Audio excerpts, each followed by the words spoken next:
Persons under 18 will not be admitted. What's up, everybody? This is Jeff. And Ben. From Toking with the Dead. And Still Toking With. And Still Toking With. Still Toking With is our live show. Yes. You can catch that every Wednesday. At 7 p.m. Eastern. That's yes. Eastern time. Yeah, if you live in fucking California, it's got to be 3. No, 4. 4? Yeah. They're only 3 hours behind.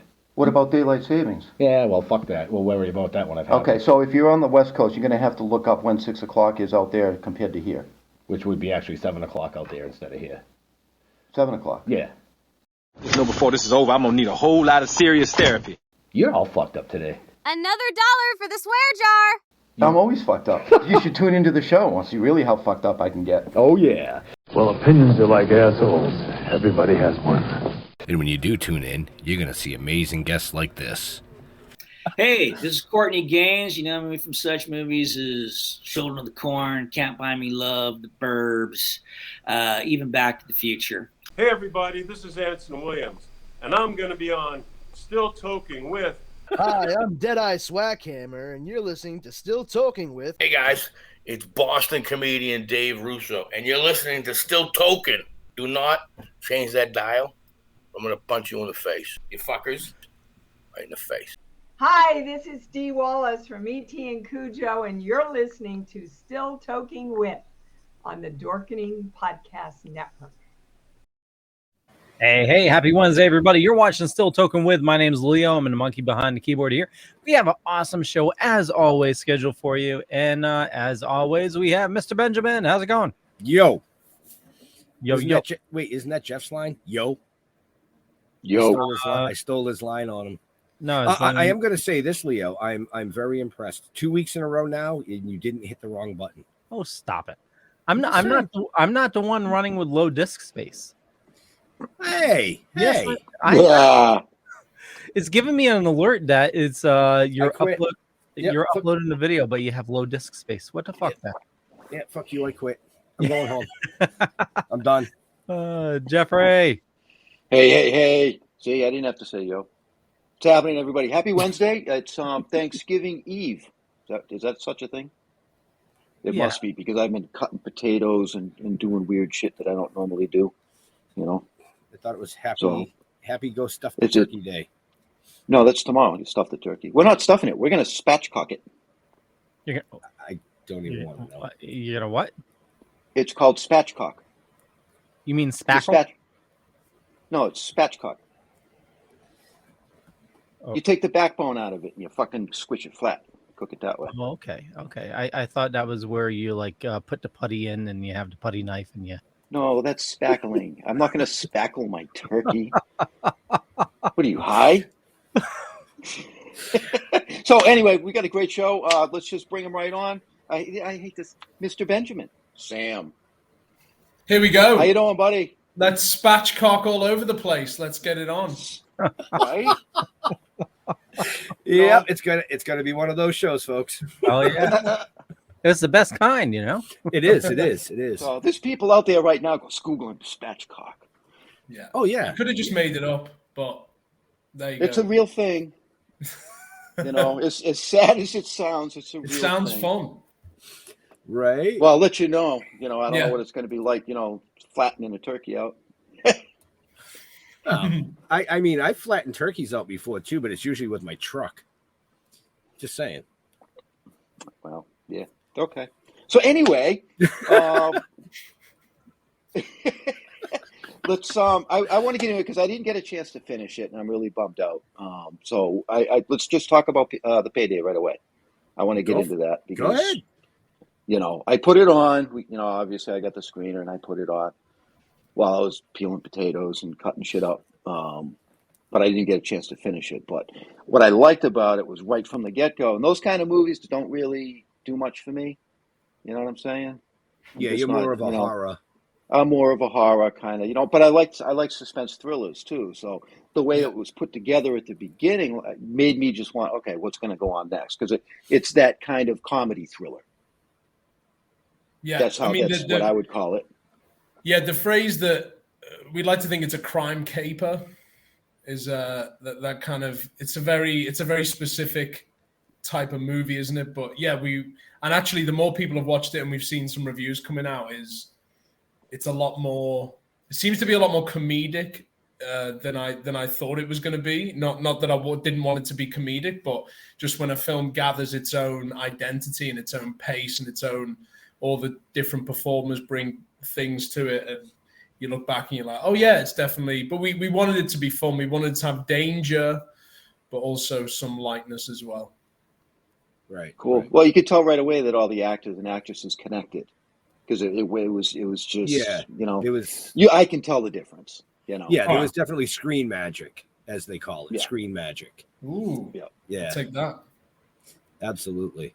So I don't know. Any more sucking up we can do, Ben? No, not really. I don't think so. You should know by now that actors feed off this. There's a horror film somewhere where there's a bunch of actors that don't get enough compliments, so they turn into ghoulish monsters and, you know, take people out. Yeah. You're right. That's a long time ago. I saw that movie. I can't remember what it was called, but you're right. I remember that movie because that falls under like a horror category. I watch horror. That's your vibe. Yeah, I love the grade B horror movies. Yeah. I'll have to try and be in a horror next time. You know, right. Well, I mean, like I said backstage, I got to watch it the other day, and I actually watched the whole thing. I actually loved it. I thought it was great. I mean, yeah. Hold on. Let me wipe it off. There we go. Okay, a little brightness going on. You know, keep it coming. No, I really did, and I'm similar to Jeff. It really wasn't my style of movie that I would normally watch. Yeah, but it was enjoyable to watch. But it did. It grabs you right at the beginning, and you kind of go, huh, you know. And I mean, the co-stars. I mean, Simon. He's an amazing actor.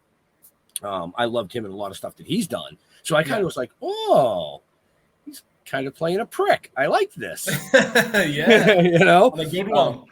And a good one at it, you know. And it did. We don't want to give away too much because we really want all you people, because there's a lot of people watching. Right. We got the trailer though, right?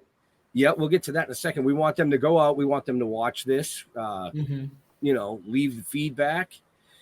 Where can they see it? It's in the chat. Leo just put the link in the chat because somebody already asked. Well, that's the IMDb. It's in the fucking show notes up above or down below, where they always are. Right, Leo? Yeah. Okay, but we do have the trailer, so if you want to fire off the trailer, go ahead. I'll let you. Hold on, you got me trying to find out where it is on VOD. What the hell? Yeah. All right, so anyway, you were all the links are on paydaymovie.com if you need perfect.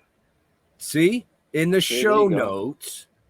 Do you have that in the show notes? I'm going to check. I probably don't. But it sounded good.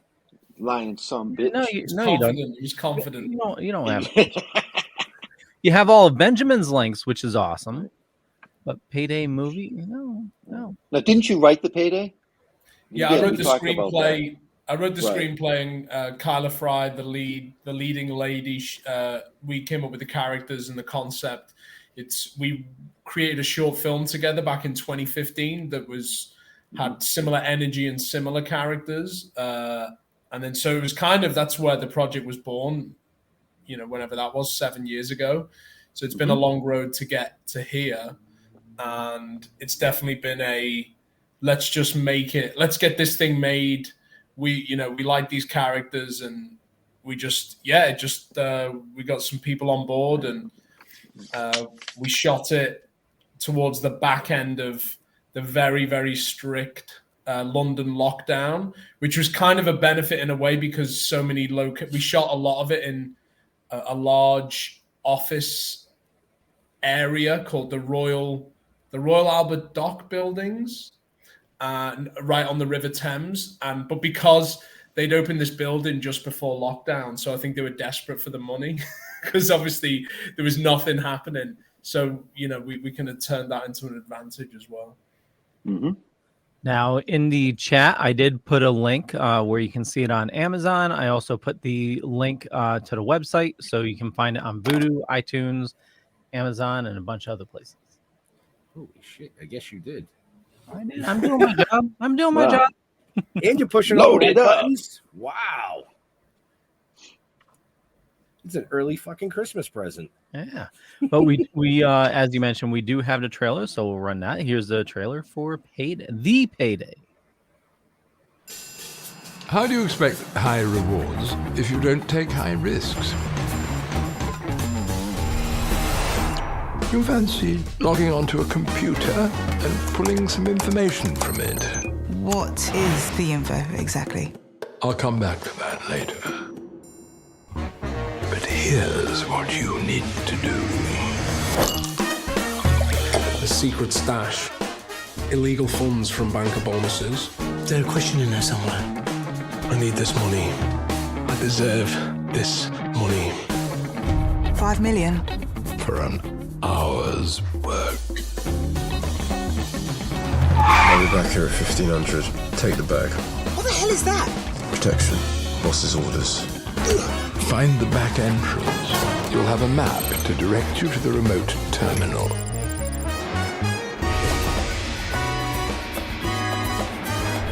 You in over your head? You've never done anything like this before. This is just a little one-off payday in between jobs. Just keep an ear out. Let us know if anything else out of the ordinary happens. It's done.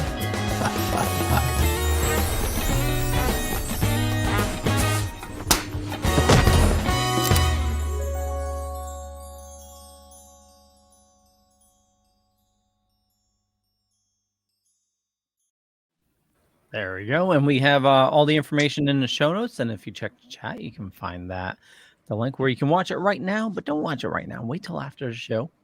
Right? Yeah, buy it now and then wait till after the show. There we go. There you go. Even better. Get it secured. Get it secured so you don't have to worry about it and then enjoy the rest of this chat. Yeah. Well, even better, buy it now. And then tomorrow when you're trying to avoid family, then watch it. Ooh. Well, no, that won't work because the movie's good enough that even the family that you're trying to avoid will get sucked in, and then you're fucking stuck watching it with them. Not if you're watching. Yeah, but so tell them to buy. Nobody will be saying anything. They'll all be watching the movie. Yeah, they'll be spellbound. That's true, right?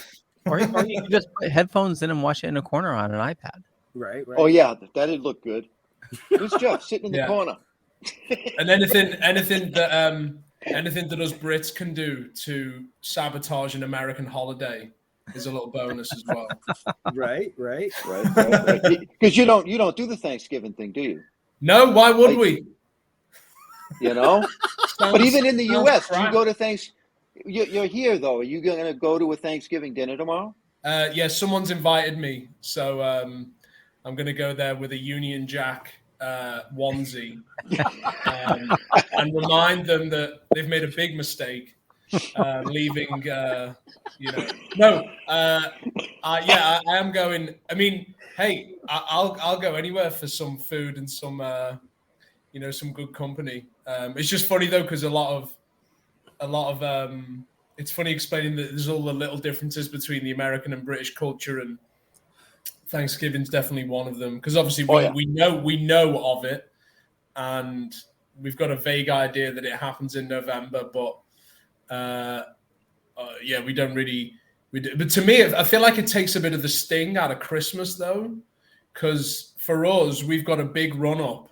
We've got from Easter to Christmas, we've got a massive run up to look forward to that Christmas dinner. Whereas I feel like Thanksgiving comes in, steals the thunder, and then by the time Christmas comes, a lot of Americans are like, let's get Chinese food. Like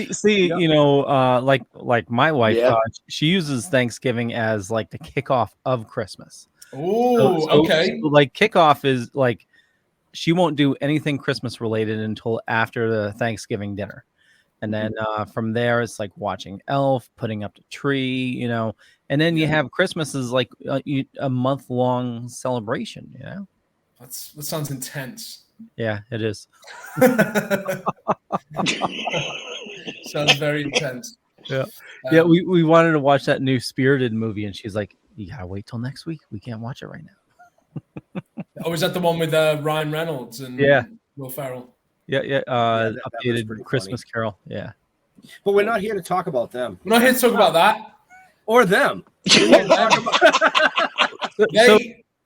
Listen, they're trying to get publicity and they can fuck off, all right?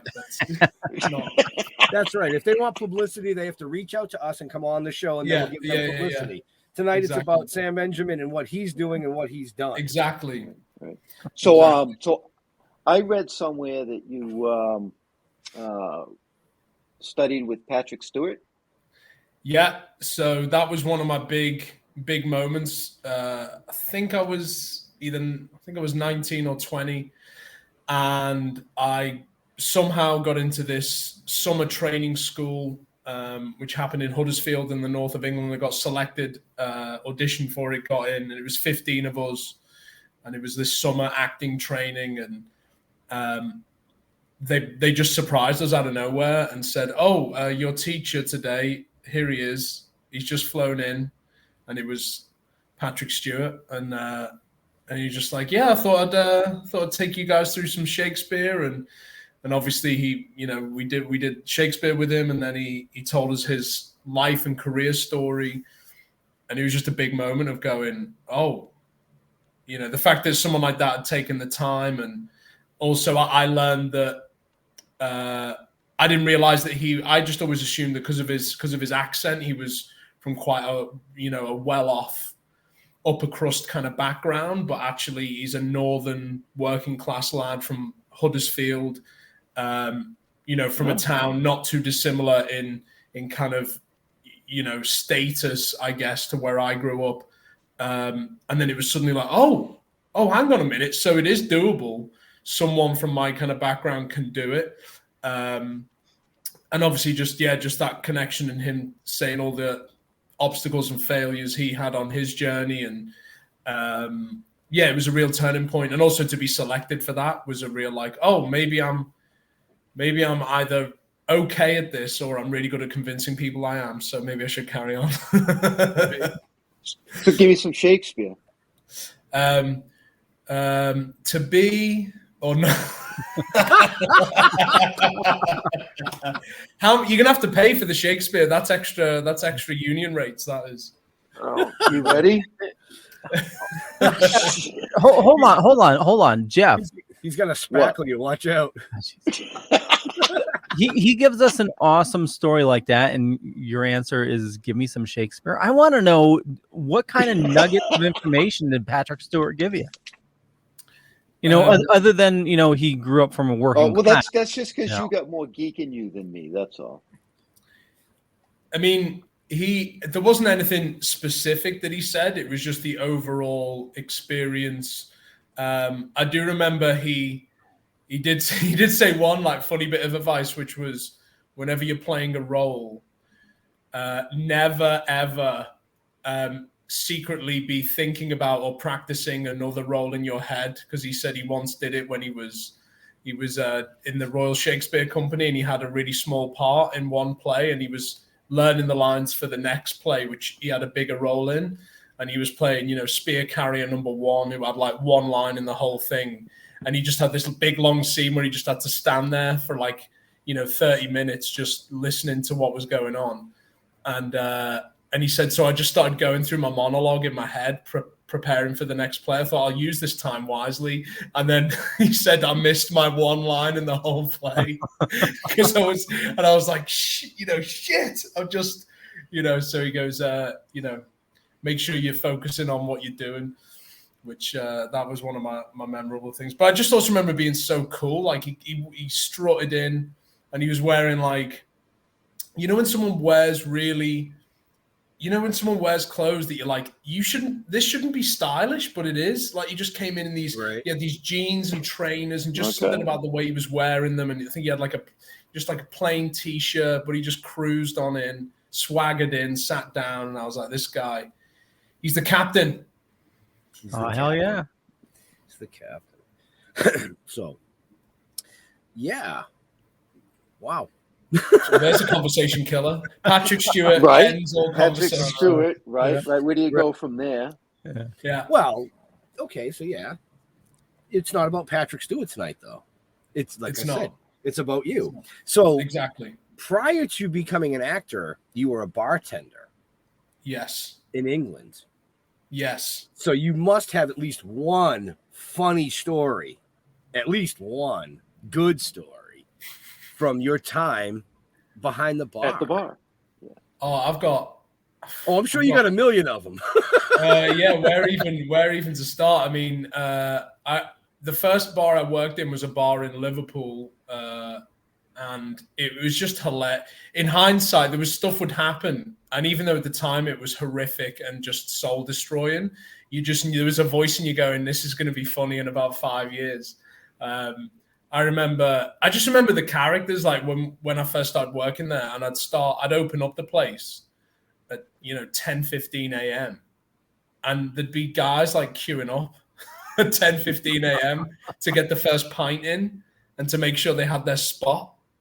I remember there was one customer who like, I think at the time, I don't know if there's an equivalent in the US, but at the time, so we don't really have pound notes, like a £1 note, like you guys have a dollar bill. They got rid of those years ago, but we do have pound coins. And then one year they brought in the £2 coin. And this one guy, I remember I gave him his change, and he just looked at me and then looked at his hand at the coins, and he just like shook his head. And then he looked at the guy next to him and pointed at the coins, and he shook his head. And I was like, what's the problem? And the guy next to him was like, "Oh, have you given John a £2 coin?" And I was like, "Yeah, must have done, yeah." And he's like, "You don't give John £2 coins." Right. Why not? And then this John was just like, he went on this big rant about £2 coins are a government conspiracy to level up the currency so that every vending machine was double the price. And he refused to touch any of those coins. And it was just like, wow, this is incredible. I worked in a bar in the Hammersmith Apollo in London, which is a big music venue, quite iconic. And I remember once there was obviously quite a few famous people would go, and I remember my favorite moment with a well-known person was I was at the bar, and then the interval was about to happen, so it was kind of empty. But there was then looked to my left, and there's this one tall guy in a black coat, black beard, black long hair, just standing there waiting on his own. And then I did a double take, and it was Keanu Reeves. Oh wow! And he was just standing there, just like. And then the other bartenders were they were doing that awkward thing where they were pretending that he wasn't there, so they were busying themselves, and it was really awkward. And I just thought, I've got to cut the awkwardness out here. So I just went, I just looked at him and I was like, "All right, Keanu." And then he looked at me and he went, "I'm good." and then I was like, "Oh, cool." And then I went, "Are you enjoying the show?" And then he thought about it. And then he went, "It's good." It's good. But it wasn't like he just was he was being honest. He was like, "It's good." And then that was it. And then I think his friend was in the show or something. But he's just a chilled out dude, just having a beer, didn't care. That was a great impression, by the way. It was. Yeah, it was. Well, very thank good. you. Very good. Thank you. So I know we're here to talk about the payday, but that's not the only thing you've ever done or ever been part of. So that chat stuff there. Tell us about The Few, because you've won a ton of awards for that.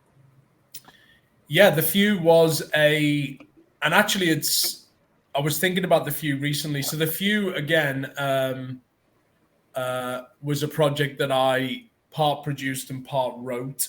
There's definitely a theme to my journey, which is either I'm impatient or I'm an arrogant bastard. And if people aren't giving me the parts I want, I start to write them myself in a very rocky kind of way.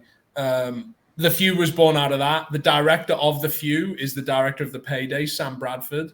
And we were just, it was in that, we were kind of getting on with our careers. We've done some good stuff, but we wanted something more meaty, and we were just getting a bit frustrated. And we thought, loads of people are, cameras are so cheap now, and the internet has blown everything wide open in terms of with YouTube series, and people can just shoot something and, get it up there. Why not? What's your excuse? So we thought, we've got no money, so let's just do a mini, and I mean mini series of say episodes of 4 or 5 minutes, and just what could we do? And we wanted to do a sci-fi superhero thing that was British, because there wasn't really anything out there like it. So we just set about it, shot a lot of it guerrilla, shot it with a lot of talented actors that we knew that we thought weren't getting a shot either. And it's just a very like gritty what if story about what if 3 people acquired superpowers in London, working class, and but the plan was, the backstory was that it was going to be part of kind of something that Winston Churchill was involved in back in the day in World War II. Yeah. But we never got to really explore that. But yeah, we did one season. It was a lot of fun, and we got some great awards, and a niche superhero crowd really loved it. Yeah. And then this is very timely, because we set up, we wanted to do a second season, but we thought, if we're going to do it again, let's do it properly. Let's do longer episodes. Let's get a proper budget together. Let's really go for it. So we did a crowdfunder, and I wrote a letter to Kevin Conroy, who recently passed away. And he basically said, if you guys raise the money, I'll play this character. So that was like, I was thinking about it, because I thought, but basically we didn't raise all the money we needed to execute it on a decent level. So it never happened. But the second season would have been really incredible, and it nearly happened. And I've had a few close calls with, we've pitched it to people, and there's a bit where a producer has taken it on and shopped it around. And I had a meeting with Amazon actually in London about it. But I think, everything's timing, and I think they were lining up The Boys at the time. So it was kind of a bit, so, but it was great, and it was a lot of fun, and it was it's a really cool story. Nice. Where can people see it? It's not actually, it's a great question, because it's not actually out. So I would say go and buy The Payday, and then come back to me. If you buy The Payday, I'll send you the link. No, The Few, because we were pitching it to people, and we were pitching it as a brand new series, when a couple of producers took it on board, they didn't want the original series to be available. So we took it down. So it's not available online at the moment. You can catch the trailer if you search for it. So I don't really know. It's kind of in limbo. I don't really know what, obviously, if anyone's listening. But it's in limbo at the moment. So it's not really available. And I don't know what's going to happen with it. Well, guess what, folks? That's not in the show notes up above or down below. Like all the information about this gentleman is. The reason I asked about seeing it is it's something that probably Jeff would enjoy. I know I would, because it's sci-fi-ish. I mean, you won best sci-fi, best original story, best web series. I mean, the list went on. When I looked at the awards that it won, I was like, I want to fucking see this. Like, I want to watch that. Awesome. Yeah. But I can't, because you fucking took it down. So so I guess I'll have to go watch The Payday again. You're gonna have to watch The Payday again. Oh.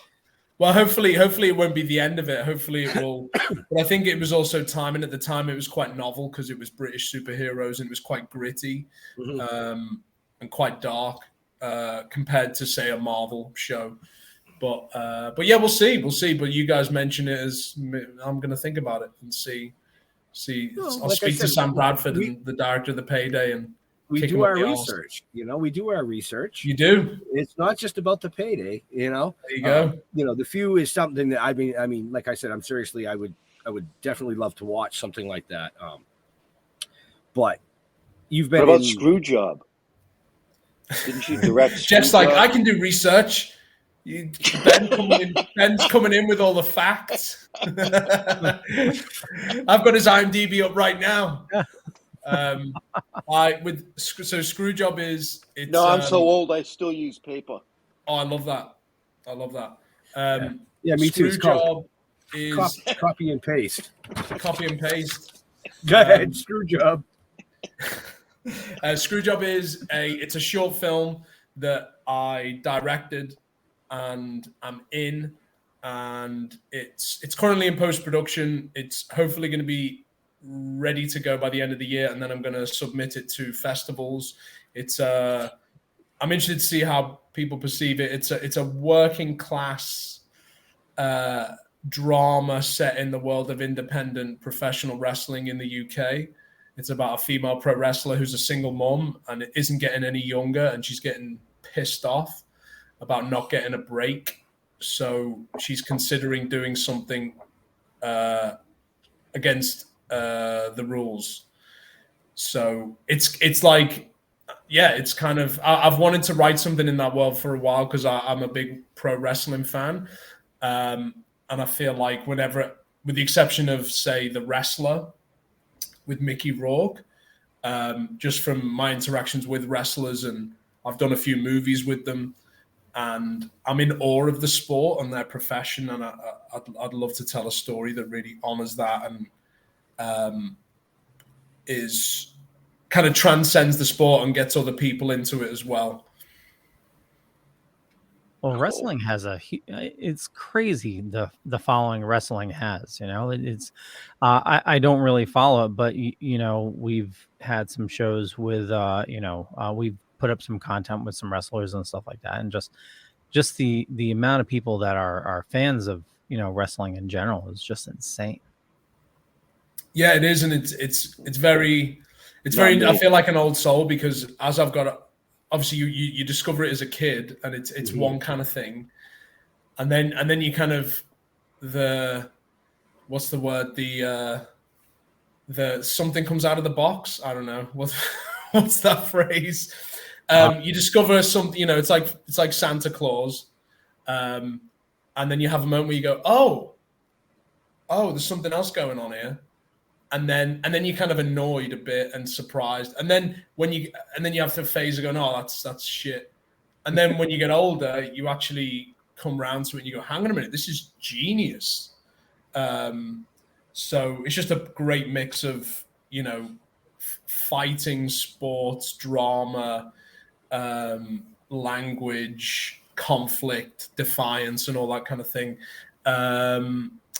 But yeah, it is really popular, but it's interesting where it goes, because as I've got older as well, and I started watching some of the older stuff from like the 80s, and I think they're missing a trick, because I think there's a lot of old stuff that they're not doing now that they can do, and I think might have gone a bit too, what's the word, comic book almost, I guess. Yeah. I like the grittiness and when it's kind of delivered in reality. Jeremy's asking, ever hit the ring yourself? And if so, what's your finisher? Great question. I've hit the ring in the sense of I went for a training session. So I did a movie called I Am Vengeance Retaliation, which is on Netflix right now. And it's a British total all-out action film with Stu Bennett, who is Wade Barrett in WWE. And there's another guy on there called Greg Burridge, who's also a professional wrestler, a seasoned pro. And he invited me. He was like, yeah, you should come down and train with us.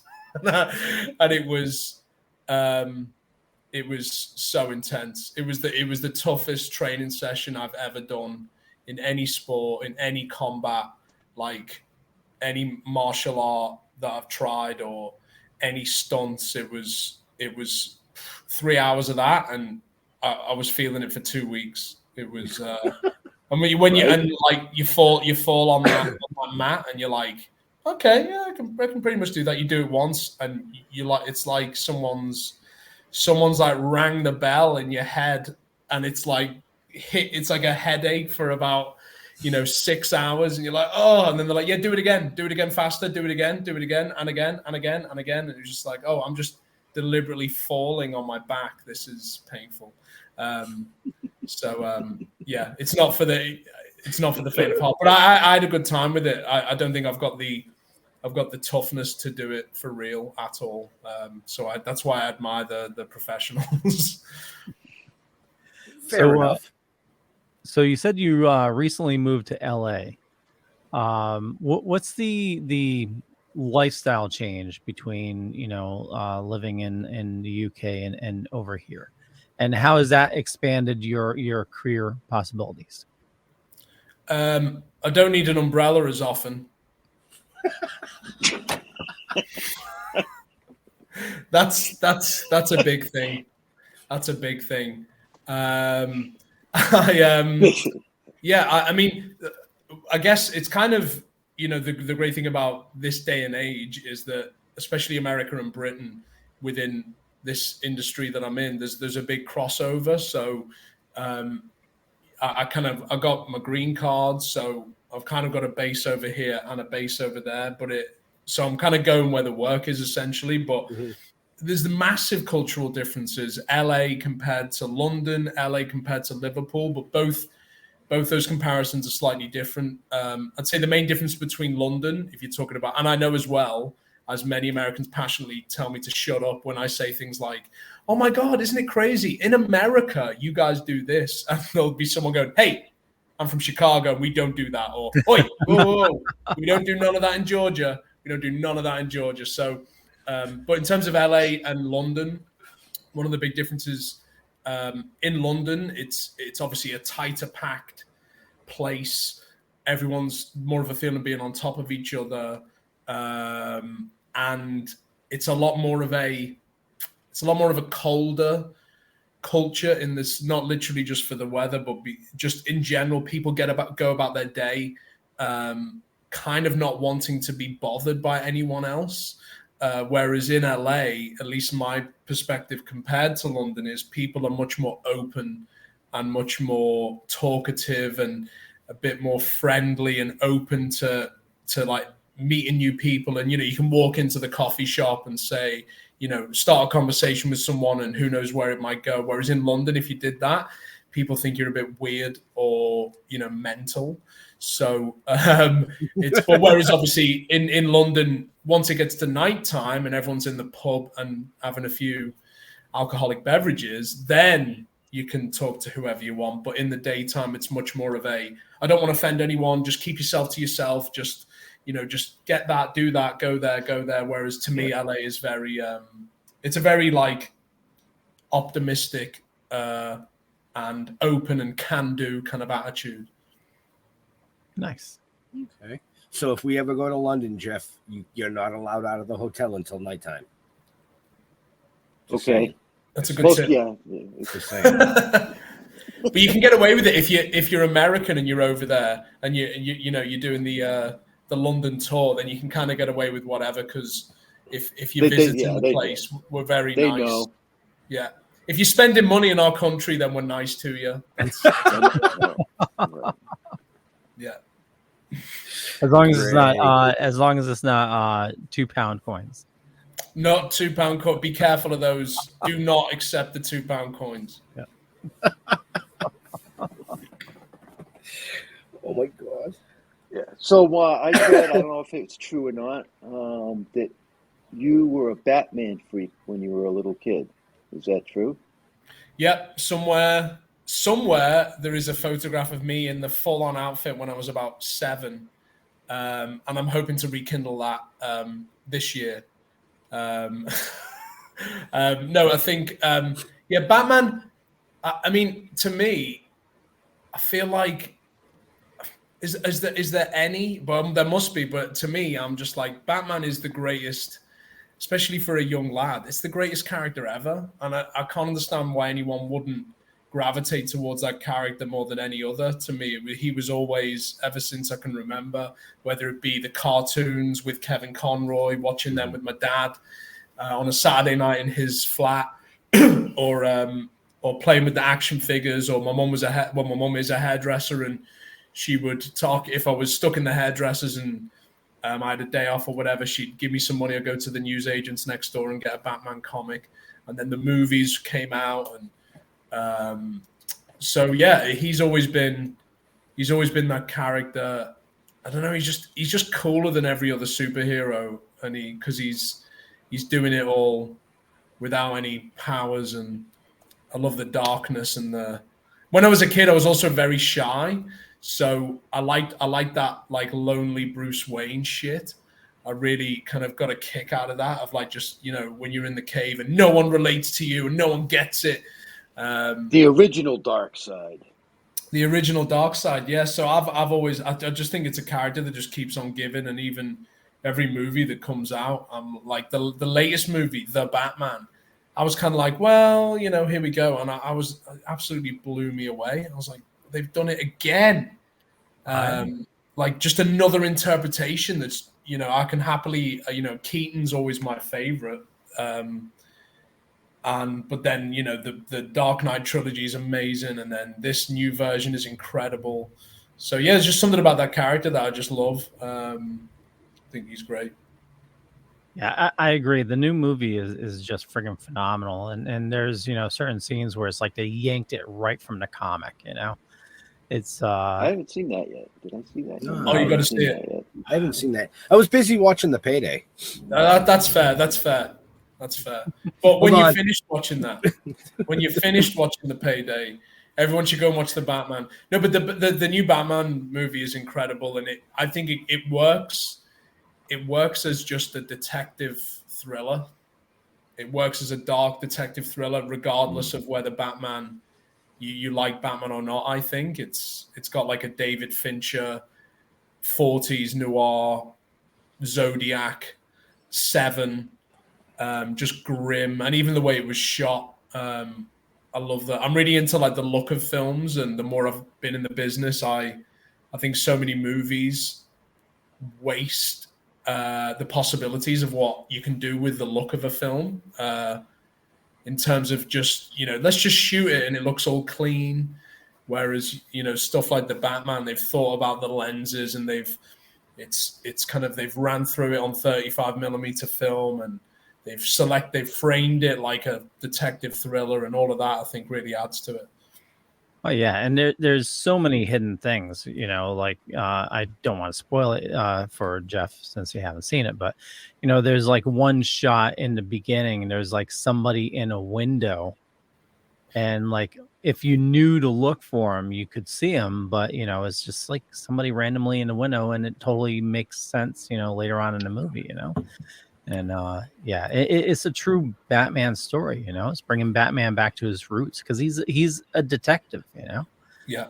Not only kicks ass, but he's just, he's a detective. So everybody, there's your Thanksgiving double bill. Yeah. You've got The Payday and then The Batman. That'll cover you for 4.5 hours away from the family. So right. In the corner. Yeah. But I know we have a bunch of new viewers, because I'm watching the view count, and a bunch of probably new listeners at some point. So why don't we show the trailer again?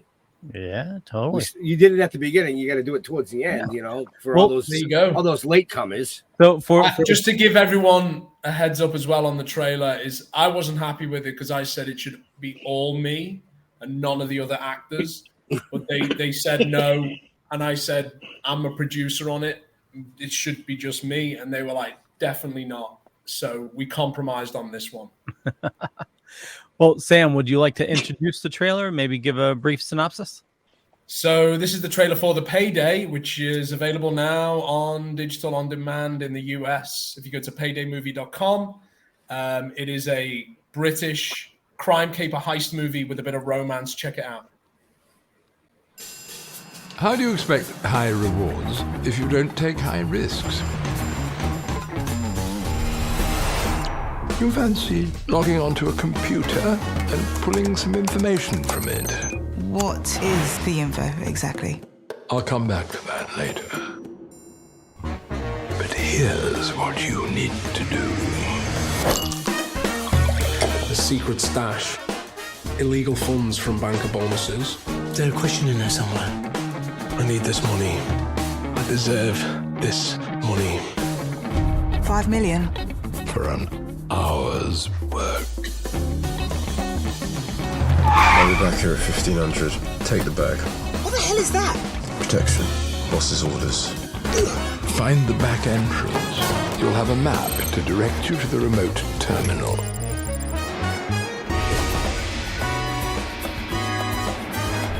You in over your head? You've never done anything like this before. This is just a little one-off payday in between jobs. Just keep an ear out. Let us know if anything else out of the ordinary happens. It's done.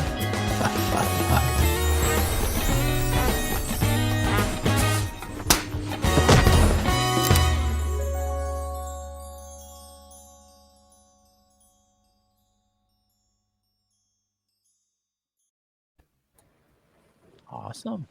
Very cool. Very cool. Yeah. So Mega Chris is asking, what episode of Doctor Who were you in?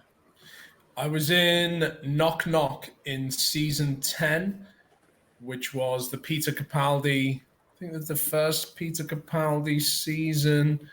It's a season with David Suchet, who played Poirot for a long running stint. And yeah, I basically play the cocky estate agent that they should have gone with, but no, they went with the haunted house. So there you go. They've learned their lesson. Here's a funny. I'll tell you a funny. I think you guys will enjoy this. A funny story from the Doctor Who audition. And I don't know why I did this. I was just in a very funny mood. I went in.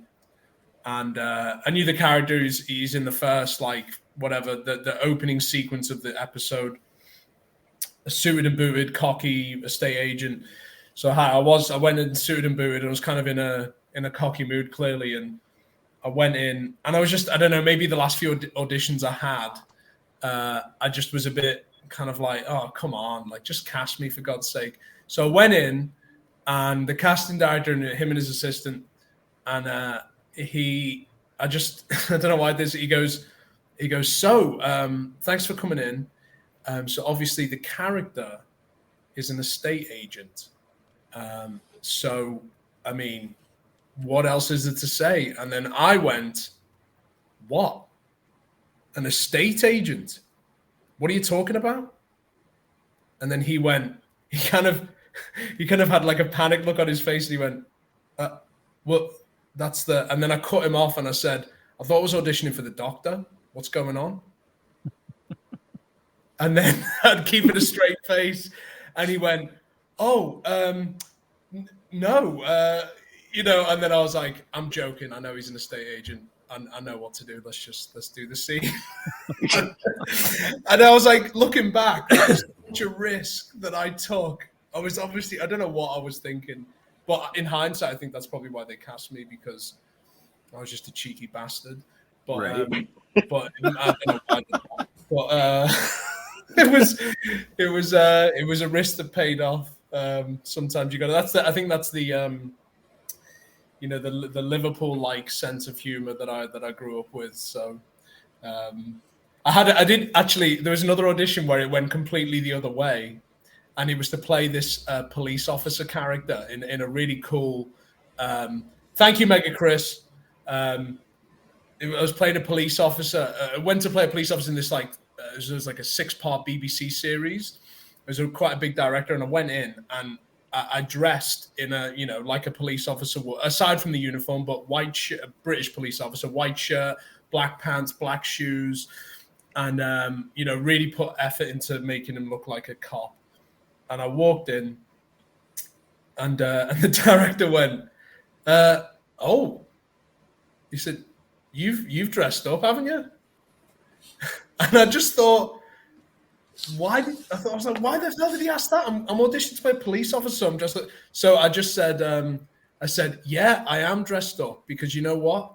I've got a really important interview after this, so I thought I'd dress up. And he hated it. He absolutely hated it.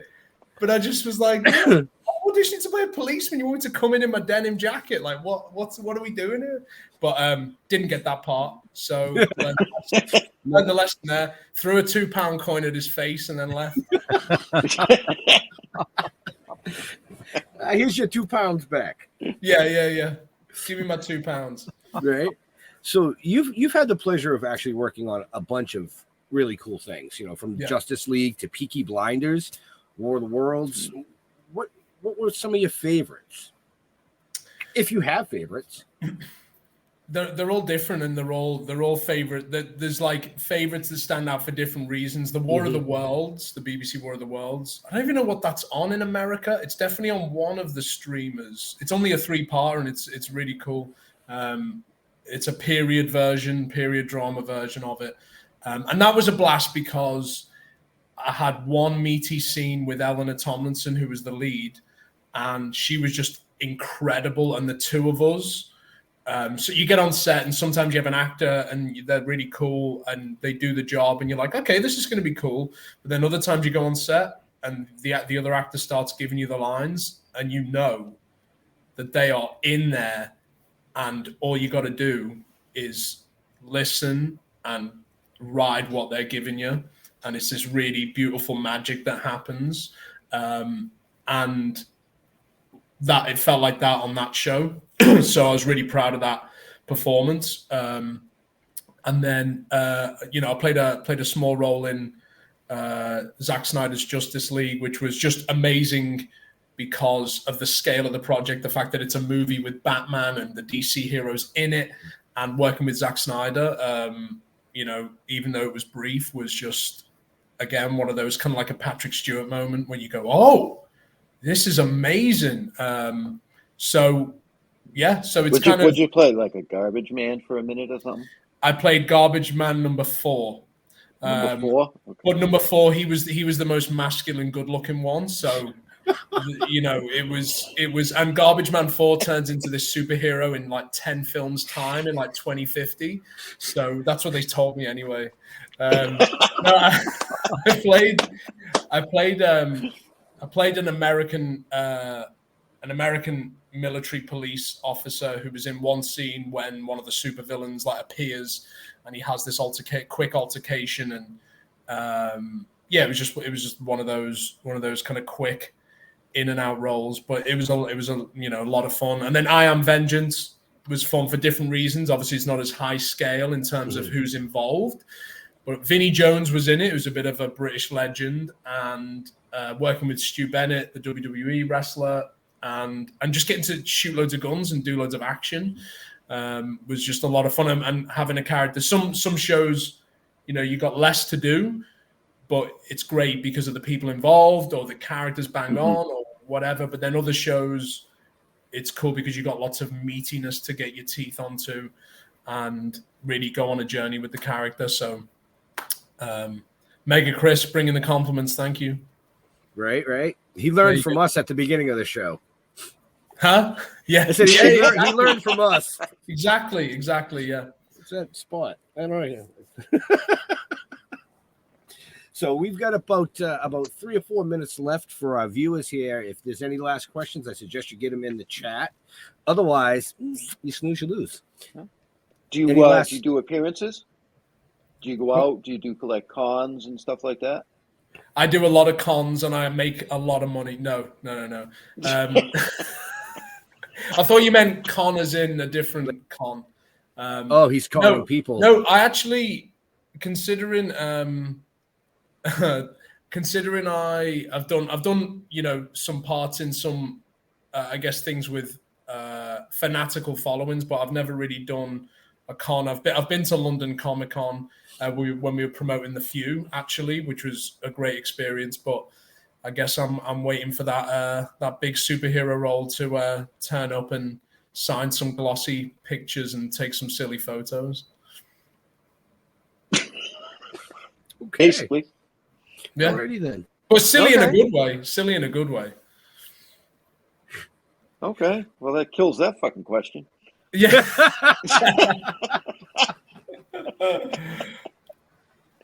Right? Oh shit. Yeah. No, I'd love to. I'd love to, Jeff. If you know any cons, let me know.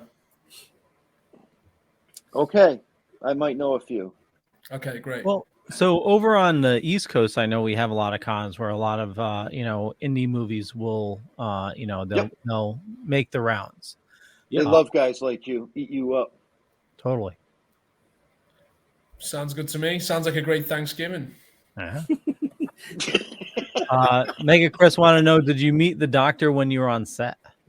I did not. All of my scenes were not involving the Doctor, so I worked with David Suchet and Pearl Mackie, who was the companion for that season, but not the Doctor himself.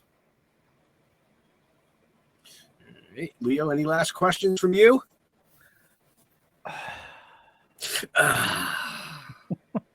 Was that a hard fucking question? So what do you got coming up? What's in your head? What do you want to do next? I've just finished, just came back from Florida, the movie that I wrote called Bad Tenant. It's a psychological thriller. Was just shooting there, so I played a part in that and wrote that. I think that's coming out sometime next year, but I don't know the full info yet. And then The Payday, I'm promoting that still because it's not out in the UK yet. I'm going to London next week for the premiere. Take my mum on the red carpet, which should be fun. Nice. And yeah, I guess I'm doing some. I just did a really cool audition yesterday, and I got another one for a really exciting project. So it's that actor grind of seeing what they like you for, I guess. Cool. All right. Very cool. Very cool. Well, based on what you've done, you've got more shit upstairs that you can get out on paper. So. Yeah. Yeah. Exactly. But time to enjoy Thanksgiving first. Huh? Yes. Something you've never celebrated before. Yeah. Well, I did. I was here for Thanksgiving last year. On the face of it, I was like, hey, you're just putting loads of food in front of me and drink. That's not going to complain. I'm in. Let's Babcock this, whatever it is. Spatchcock. Spackle. So one question I like to ask. Spackle cock that turkey. One question I like to ask everybody is, besides wrestling, what do you dork out about? Like, we've talked to some people that like, hey, I love, learning about like, old sunken vessels or, I collect, trains or something like that. What's something that you do on your off time that you absolutely love? Do you play board games? Do you, do D&D? What if do you shut up, he'll answer you. I'm just saying. He went to talk like 3 times. He was like, so good, Leo. I like the excitement. Yeah, no, so do I. I'm just teasing. Well, you've said, what's the most geeky? What do you geek out on apart from the thing that you mentioned that you geek out on? Yeah, exactly. So that's the main thing. Would be pro wrestling. I listen to podcasts from the old wrestlers, from old managers telling stories from the road, and I rewatch old pay-per-views, and I go and see it live, and I theorize about how I can pull, moments from wrestling and capture it in a character in a movie. So that would be my main thing. I do love my DC comics, although I haven't read some for a while, so I need to make some time for that. And then what else? I'm an old kind of funk R&B music guy, so I love 70s and 80s R&B, funk, soul. So I love discovering new stuff to me that is old. Finding a band from like the late 70s that does funk or blends R&B with soul or some hidden gem that I was like, oh, this was released in 79. They got to number 7 in the chart. How does nobody know this song? Those kind of things. And I've been to a few, there's a singer called Alexander O'Neill. I don't know whether you guys have heard of him. He was part of the original lineup of the Time, Prince's band. And then he went solo. He had a couple of big hits in the 80s, but he's bigger in England than he is in America, even though he's an American. But there's a big in the north of England, we love American soul music.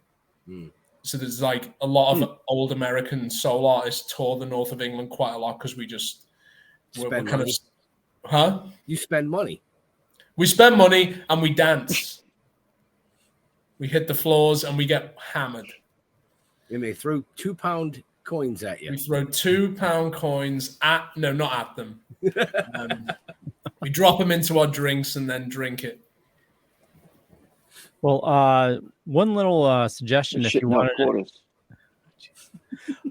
wanted to get back into DC, being a Batman fan, I'd say check out like the last 5 issues of Batman. There's a new writer, Chip Zdarsky. He's known for like writing for Daredevil. Fantastic writer. Nice. Batman for like the past couple of years has been pretty like blah. Like the beginning of Rebirth was good, but I'd say definitely check out like the last 5 issues. It's nice. really getting good. And if you haven't read it, Batman Earth 1. I've read it. Oh, awesome. They released volume 3, I think. I've only read volume 1, so maybe I should get on that. Yeah, definitely pick up volume 2 and 3. Really good. Yeah. Slacker. There you go. He was busy filming The Payday. Which is available now. Yeah. Right. Paydaymovie.com. Yeah, and you can find all the information and show notes up above or down below, depending on where you're watching or listening to us. Right. And Ben, anything else before I wrap it up? Nope. Do your thing. Okay. So I want to thank everybody for watching this fine evening.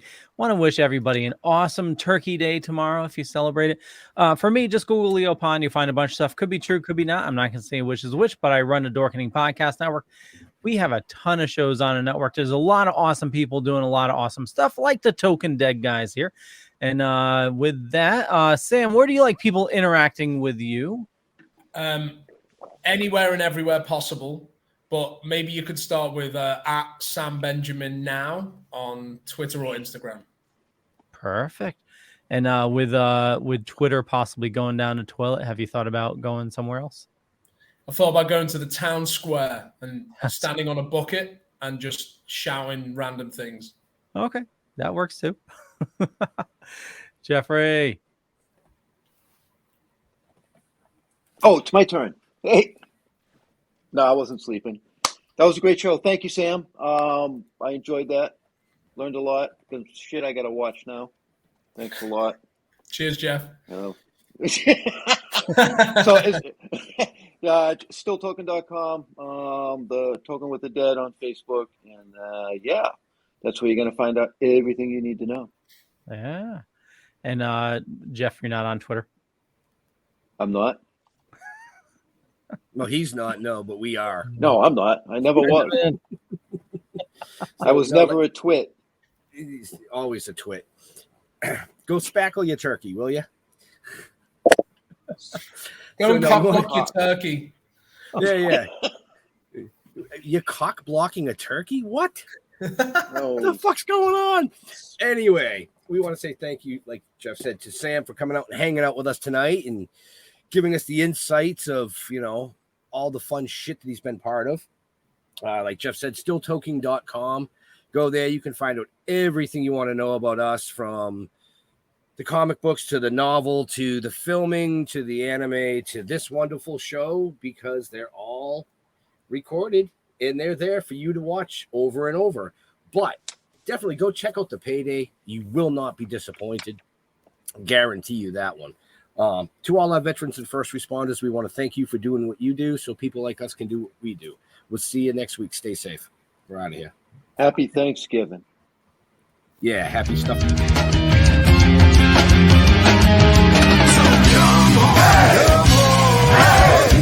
it off, break it down and lose it. Come on.